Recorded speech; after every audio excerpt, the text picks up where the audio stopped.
یہ عقل کا جو مقام ہے قرآن میں، اس کو اس بات سے سمجھیے کہ اللہ پسند نہیں کرتا ان لوگوں کو جو اپنی عقل استعمال نہیں کرتے۔ جو عقل استعمال نہیں کرتا، قرآن اس کو انسان نہیں کہہ رہا، کریچر کہہ رہا ہے، دواب۔ قرآن پہ عمل کیا تو اس سے بڑی کوئی سنت رسول ہو سکتی ہے کیا؟ میرے نزدیک نہیں ہے۔ ایک طالب علم کے، مجھے علماء کی بات نہیں کرتا، میں طالب علم ہوں، میں جو دیکھ رہا ہوں قرآن میں وہ سمجھ رہا ہوں۔ سب سے بڑی سنت آپ کی اتباع قرآن ہے۔ Are we doing it? نہیں کرتے تو ہم کیسے کلیم کرتے ہیں؟ محبت باتوں سے اور جملوں سے نہیں ہوتی ہے، عمل سے ہوتی ہے۔ اتنے سب کلیئر پوائنٹس کے بعد بھی اگر ہم قرآن کو سمجھے نہیں اور اس پہ عمل نہ کریں، so I will simply say that Quran, this science is a tool to understand Quran, to explore nature and put it to the service of humanity۔ اور اس کائنات کی ہر چیز اللہ کے حکم و قانون کے حساب سے چلتی ہے۔ آپ کوئی ایک چیز ایسی نہیں نام بتا سکتے جو قانون پہ نہ چلتی ہو۔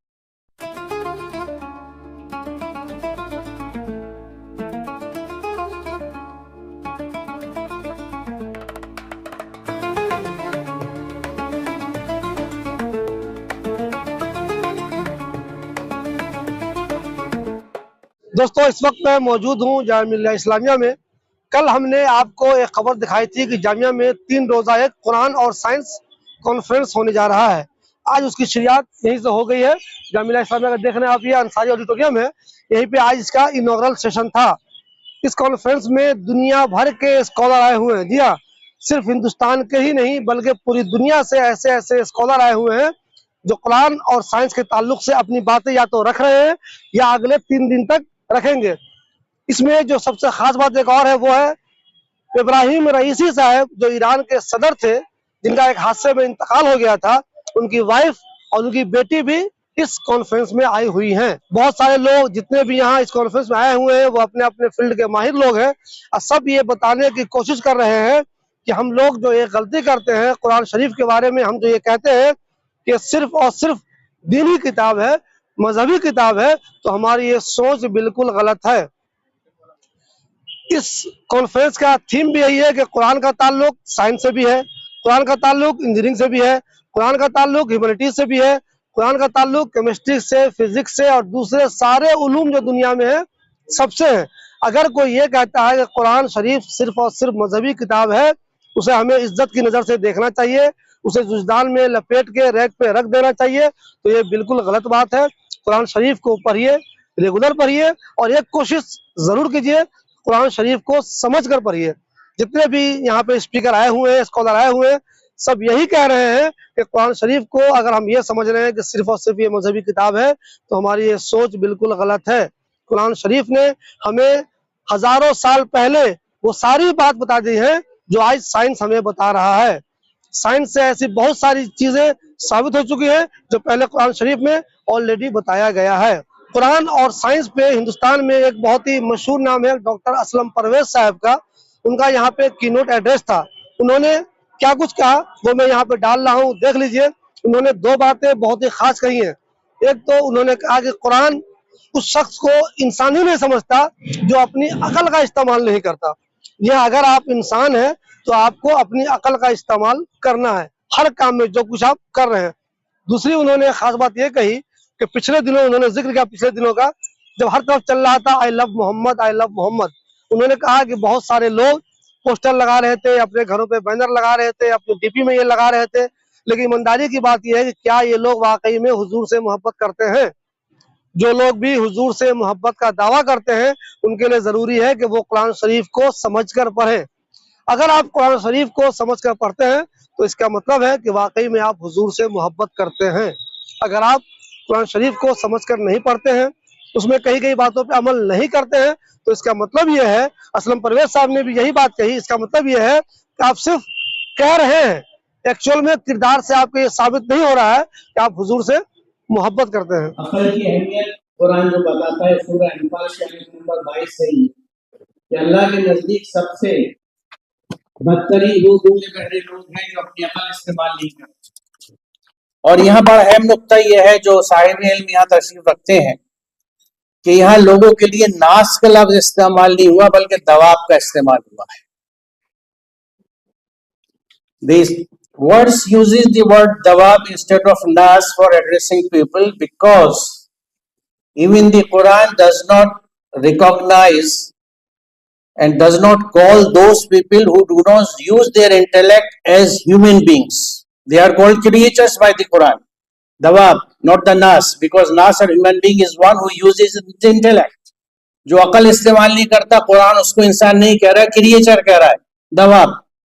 اور اس کو کہہ رہا ہے سب سے بدترین ہیں وہ لوگ گونگے بہرے، یعنی نہ سنتے ہیں، نہ دیکھتے ہیں، نہ بولتے ہیں، سینسز کا استعمال نہیں کرتے. اللہ تعالیٰ کو بالکل پسند نہیں ہے. یہ عقل کا جو مقام ہے قرآن میں، اس کو اس بات سے سمجھیے کہ اللہ پسند نہیں کرتا ان لوگوں کو جو اپنی عقل استعمال نہیں کرتے. اور جو عقل استعمال کرتے ہیں ان کو کیا حکم دیا جاتا ہے، کیا بتایا جاتا ہے کہ most surely in the creations of the skies, that is heavenly bodies, and the earth and the alternation of the night and day, there are ayat for people who understand. رات دن کے الٹ پلٹ میں اور زمین آسمان کی تخلیق میں، خلق میں کریشن بھی آتی ہے اور process of creation بھی آتا ہے. It means Allah says that in the creations and the process of creations in the universe, just like the alternation of day and night, there are signs, there are ayat, there are verses for the people who understand. And what these people do, جو کھڑے بیٹھے اور اپنی کروٹوں پر یعنی ہر حال میں اللہ کو یاد کرتے ہیں اور زمین اور آسمان کی پیدائش میں غور و فکر کرتے ہیں. Those people who are thinking about the creations of the universe and the processes involved, they are called intelligent people. And that way it becomes a part of our ibadah. It should become a part of our ibadah, because submitting to every command of Allah subhanahu wa ta'ala is ibadah. اللہ تعالیٰ کے ہر حکم کی اتباع کو ہم عبادت کہتے ہیں. عبادت الگ سے ہم ڈیفائن نہیں کر کے رکھ سکتے اپنی مرضی کے حساب سے. قرآن کے حساب سے جو عبادت ہے ان میں یہاں ذکر اس چیز کو نوٹ فرمائے کہ کائنات کی تسخیر، کائنات کے مطالعے کو اللہ تعالیٰ عقل مندوں کی نشانی کی بات کرتا ہے. اور جو لوگ اللہ کی آیات سے غافل ہیں ان کے لیے اللہ تعالیٰ یہ کہتا ہے کہ ان کو ان کے اعمال کی وجہ سے جہنم ملے گی. جب قرآن یہ کہتا ہے جو لوگ ہماری آیات سے غافل ہیں تو یہ نہیں کہتا آیات قرآنی اور آیات کونی نہیں ہے. یہ دونوں آیات سے جو غافل ہیں ان کو قرآن کہتا ہے کہ اپنے بد اعمالیوں کی وجہ سے وہ جہنمی ہے، اپنے عمل کی وجہ سے جہنمی ہے. تو آپ خود غور فرما لیجئے کہ کائناتی آیات سے ہم کس طرح سے غافل اور ہیٹ لیس رہے، simply by splitting our system of education into worldly and دینی. دینی تعلیم الگ، دنیاوی تعلیم الگ. دنیاوی تعلیم کے نام پہ ان تمام سائنسز کو ہم نے ایک طرف کر دیا، اپنے سے الگ کر لیا، یہ کہہ کے دنیاوی تعلیم. اور آج اس کے نتیجہ آپ دیکھ لیجیے. Because in our subcontinent, this is particularly for the foreign delegates, that in our subcontinent the system of education is vertically split into religious and worldly. Now religion, world and education and ilm and knowledge cannot be divided, as these verses very clearly explain to us. Whoever is heedless of science, heedless of ayah, heedless of verses, deserves to be destined to fire, as it says. Unfortunately, the discovery of origin of life in water was not made by any Muslim, because we have, I would say, divorced Quran. We just read it, we recite it, we have wonderful Qura Hazrat, we have all sorts of people, but not the people who ponder upon the verses. Whereas what we find that this is an order from Allah subhanahu wa ta'ala, that we must ponder upon. The Quran is full of taqalun, tafakkarun, tadabbarun, reinforces it. Qad fassalna al-ayati liqawmin ya'lamun. We have detailed our science for the people of knowledge. ہم نے علم رکھنے والوں کے لیے ان آیات کو کھول دیا ہے. اب آج کے افتتاح کے بعد جو سیشنز ہوں گے، جیسا میں نے پڑھا بریف سے، اے آئی پہ بھی ہوں گے. We will have sessions on A I, on computers, on life science and all the technological innovations. How these innovations came into being and to home. یہ آیتیں اللہ کی کن لوگوں پہ کھلی جو علم رکھتے تھے. This is point to be noted. کیا آپ بھی اصلی چمڑوں کے جوتے، چپل اور بوٹس پہننے کے شوقین ہیں تو ابوالفضل انکلیو رمضانی مسجد کے پاس کی اس دکان میں آئیے اور بہت کم قیمت پر لیدر کے شاندار جوتے اور چپل خریدیے. آج آیتیں کن قوموں پہ کھل رہی ہیں؟ جو علم رکھتے ہیں. Those people, those nations who have knowledge, they are bringing out new innovations, new technologies, new breakthroughs, and hence getting all the rewards and recognitions, as well as creating and making life easy for common man. عام انسان کی زندگی کو جو سہولیات ہیں، آسانی ہیں، وہ انہی آیات کو سمجھنے کے لیے آئی ہے جس کو اللہ تعالیٰ بار بار ہم سے جب سے قرآن ایڈریس کر کے کہہ رہا ہے کہ دیکھو تم انہیں دیکھتے کیوں نہیں، تم ان کو سمجھتے کیوں نہیں. اور اس میں ایک دوسرا اینگل بھی ہے، اس پہ میں چلیے آگے آتا ہوں. then we'll come to it. اس سے کہو زمین اور آسمان میں جو کچھ ہے اسے دیکھو. Behold all that is in the heavens and the earth, but neither science, that is ayah, nor wonders benefit those who do not believe. جو ایمان لانے والے لوگ نہیں ہیں, who do not believe in the divine systems, they will not accept it despite all the science which I show them in the universe and all the warnings which we often send at individual, social and larger level. یہ قرآن میں نہیں سمجھتا اس سے زیادہ کھل کے کوئی چیز ہوتی ہے کہ ان سے کہو آسمان اور زمین میں جو کچھ ہے اسے دیکھو. Do we do that? کیا ہم دیکھتے ہیں؟ Do we watch what is there in the nature and how it is happening and try to explore it? If not, then we are not submitting entirely to the Quran. اللہ تعالیٰ کہتا ہے تم دیکھو زمین آسمان میں کہیں تمہیں میری کسی آیت میں خرابی نظر آئے گی؟ تم دوبارہ دیکھو تمہاری نظر تھک کے لوٹ آئے گی. We created the 7 heavens.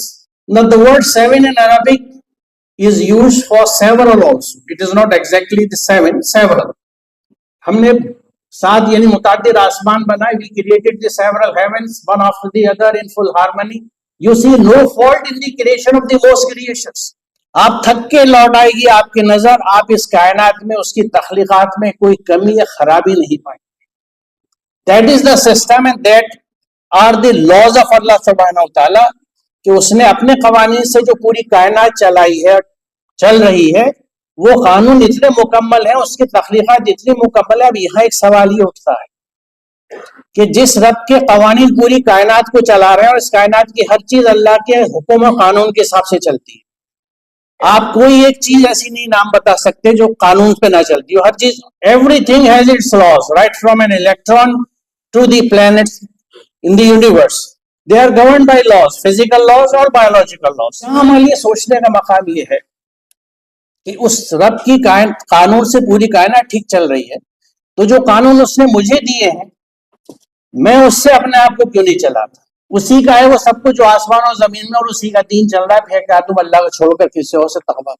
آپ دیکھیے کائنات میں کہیں کوئی خرابی اگر نہیں ہے تو پھر وہ پوچھتا ہے کہ پھر کیا تم کسی اور سے تقویٰ کرو گے؟ پوری کائنات میں اللہ کا قانون چل رہا ہے. جو لفظ دین ہے اس کے معنی میں قانون بھی ہے, اطاعت بھی ہے, دونوں چیزیں ہیں. The word deen in Arabic means the law as well as submission.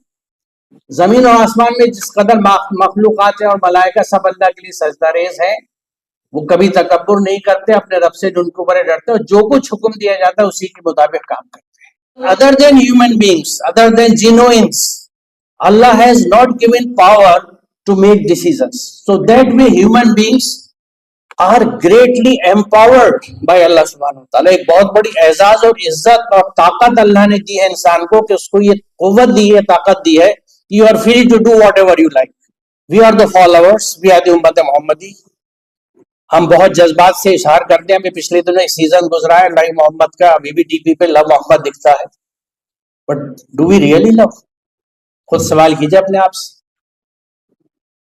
رسول رسالت سے, رسالت کی پیغام سے, وہ پیغام کہاں ہے کہ ہم اس کو فالو کرتے ہیں؟ محمد سے محبت کرنے والے تو اس کے جو انہوں نے پوری زندگی کیا, جو یونس 15 کہتی ہے کہ میں اتباع نہیں کرتا مگر صرف وہی کی. جب رسول اللہ نے پوری زندگی یعنی بعثت سے لے کے وصال تک قرآن پہ عمل کیا, تو اس سے بڑی کوئی سنت رسول ہو سکتی ہے کیا؟ میرے نزدیک نہیں. ایک طالب علم کے, مجھے علماء کی بات نہیں کرتا, میں طالب علم ہوں, میں جو دیکھ رہا ہوں قرآن میں وہ سمجھ رہا ہوں. سب سے بڑی سنت آپ کی اتباع قرآن ہے. Are we doing it? نہیں کرتے تو ہم کیسے کلیم کرتے ہیں؟ محبت باتوں سے اور جملوں سے نہیں ہوتی ہے, عمل سے ہوتی ہے. آیات کو کھولنے کا سلسلہ قیامت تک چلتا رہے گا تاکہ لوگ ایمان لائیں اور سمجھے کہ یہ حق ہے. This Quran is the truth, this is the reality, this is a model to be followed. This is, I will put it up in a summary, that the day of judgment Allah Ta'ala would gather